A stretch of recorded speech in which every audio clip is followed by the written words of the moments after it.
Masih dari Kota Prabu Muli, program pemutihan denda pajak kendaraan bermotor di Provinsi Sumatera Selatan akan berakhir pada 31 Desember mendatang. UPTD Samsat Prabu Muli melalui kepalanya memastikan jika target penerimaan PKB tahun ini bisa tercapai. Pemilik kendaraan yang pajaknya menunggak lebih dari 1 tahun diminta dapat memanfaatkan program pemutihan denda pajak kendaraan yang akan berakhir 31 Desember mendatang. Jika tidak, pada tahun depan wajib pajak dipastikan dikenai denda.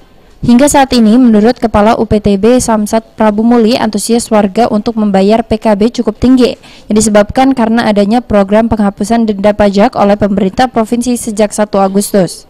Tercatat sampai hari ini realisasi penerimaan pajak kendaraan bermotor di Samsat Prabu Muli rata-rata mencapai 98,8%, sedangkan untuk BA balik nama kendaraan bermotor 93,3%. Secara umum penerimaan PKB dan BBNKB tahun ini di Samsat Prabu Muli sudah mencapai 62 miliar 800 juta rupiah dari 65 miliar rupiah yang ditargetkan.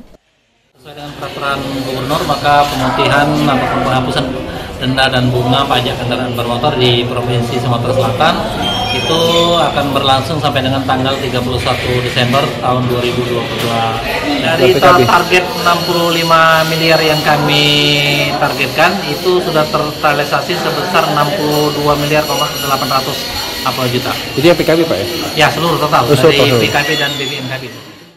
Menjelang tutup buku akhir tahun ini, wajib pajak yang datang ke UPTB Samsat Prabu Muli dan Mall Pelayanan Publik mengalami peningkatan signifikan, mencapai 50% daripada hari biasa.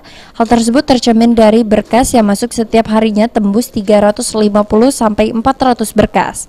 Beni Firdaus, PAL TV.